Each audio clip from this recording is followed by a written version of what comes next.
Nuclear medicine क्या है, day to day clinical practice में न्यूक्लियर मेडिसिन का क्या रोल है और न्यूक्लियर मेडिसिन क्लिनिकल डिसीजन लेने में डॉक्टर्स को कैसे हेल्प करता है, इसके बारे में जानेंगे। न्यूक्लियर मेडिसिन जैसे नाम सजेस्ट कर रहा है, न्यूक्लियर मतलब कहीं ना कहीं रेडिएशन के साथ ये जुड़ा हुआ है। तो nuclear medicine is that branch of medical science that uses raw radiation. आप पूछेंगे रेडिएशन तो रेडियोलॉजी डिपार्टमेंट में भी यूज होता है, रेडिएशन तो रेडियोथेरेपी डिपार्टमेंट में भी यूज होता है, तो फिर न्यूक्लियर मेडिसिन में अलग क्या है। मैं आपको बता दूं, रेडियोलॉजी डिपार्टमेंट या रेडियोथेरेपी डिपार्टमेंट में रेडिएशन निकलता है मशीन से, तो आपने मशीन ऑफ कर दी तो रेडिएशन ऑफ हो गया। न्यूक्लियर मेडिसिन में हम रेडियो एक्टिव दवाइयाँ यूज़ करते हैं।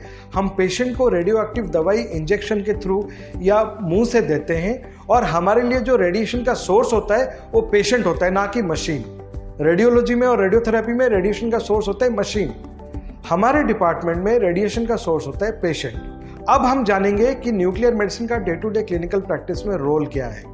जैसे मैंने आपको बताया, हम रेडियो एक्टिव दवाइयाँ पेशेंट को या तो इंजेक्शन से देते हैं या तो मुंह से पिलाते हैं। तो जब हम या तो इंजेक्शन से दें या तो मुंह से पिलाएं तो पेशेंट की बॉडी से रेडिएशन निकलता है। तो जो रेडिएशन निकलता है उस रेडिएशन को हमारे जो डिटेक्टर्स हैं, हमारे पास यूजुअली दो तरह के डिटेक्टर होते हैं। एक होता है गामा कैमरा जो कि पेशेंट की बॉडी से निकलते हुए गामा रेज को डिटेक्ट करता है, या एक होता है पेट स्कैन जो कि पेशेंट की बॉडी से निकलते हुए पॉजिट्रॉन को डिटेक्ट करता है। ऐसे ही दो मशीन है, वो डिटेक्ट करता है और बॉडी में कौन से ऑर्गन में क्या प्रॉब्लम है उसके बारे में ये दर्शाता है। यूजुअली क्या होता है, जो रेडियोलॉजी के साथ अगर कंपेयर करें तो radiology is an anatomical imaging, मतलब अगर कोई भी ऑर्गन में ऐसे कोई प्रॉब्लम है जो कि दिख रही है तो उसके बारे में रेडियोलॉजिकल इन्वेस्टिगेशन जैसे कि अल्ट्रासाउंड, सीटी, एमआरआई, एक्सरे वो बताएंगे। पर अगर कोई ऑर्गन काम कर रहा है, नहीं काम कर रहा है, उसके फंक्शन में कोई इंपेयरमेंट है, अगर आपको ये जानना है तो फिर उसके बारे में रेडियोलॉजिकल इन्वेस्टिगेशन इसके कोई इंफॉर्मेशन नहीं दे पाएंगे। तो उसके लिए रोल आता है न्यूक्लियर मेडिसिन का। न्यूक्लियर मेडिसिन में हम बॉडी के ईच एंड एवरी ऑर्गन के फंक्शन के बारे में आपको इंफॉर्मेशन दे सकते हैं, या तो brain, heart, lung, liver, kidney, bone, सारे ऑर्गन के बारे में हम आपको इंडिविजुअल इंफॉर्मेशन दे सकते हैं। हमारे पास अलग अलग ऑर्गन को स्कैन करने के लिए अलग अलग दवाइयाँ हैं। इंडिकेशन के हिसाब से किस पेशेंट को कौन क्या देखना है, हमें अगर ये पता जब हम चलता है तो हम अलग अलग दवाइयाँ दे के स्कैन करते हैं। स्कैन करके फिर पेशेंट की बीमारी का पता लगाते हैं। उसके बाद उस बीमारी के वजह से कोई ऑर्गन का फंक्शनल इंपेयरमेंट हो रहा है, नहीं हो रहा है, कितना हो रहा है, कैसे ट्रीटमेंट करना है, कैसे उसको क्लिनिकली हैंडल करना है, आपके डॉक्टर को उस बारे में हम जानकारी देते हैं। जो मोस्ट कॉमन स्कैन्स होते हैं न्यूक्लियर मेडिसिन में जो कि यूजुअली डॉक्टर्स कराते हैं, एक हो गया थायराइड स्कैन। आपने सुना होगा इसका थायराइड ज़्यादा काम कर रहा है, उसका थायराइड कम काम कर रहा है। क्यों कर रहा है? हो सकता है थायराइड ज़्यादा काम कर रहा है बिकॉज पेशेंट को थायरोटॉक्सिकोसिस है, मतलब ग्रेव्स डिजीज है कि उसका थायराइड ज़्यादा ही काम कर रहा है, उसकी वजह से उसके थायराइड के लेवल बढ़े हुए हैं। जो ब्लड में T3 T4 TSH करते हैं उसके T3 T4 के लेवल बढ़े हुए हैं, TSH घटा हुआ है। या तो फिर ऐसे कभी कभी होता है थायराइड में इन्फेक्शन हुआ है, उसकी वजह से T3 T4 बढ़े हुए हैं, ब्लड लेवल्स बढ़े हुए हैं। पर दोनों का इलाज तो अलग अलग है। आपके डॉक्टर को यह जानना है कि थायराइड सही में ज़्यादा काम कर रहे हैं, उसकी वजह से लेवल्स बढ़े हुए हैं, या थायराइड में इन्फेक्शन है उसकी वजह से लेवल्स बढ़े हुए हैं। तो इसके लिए हमारे पास होता है थायराइड स्कैन।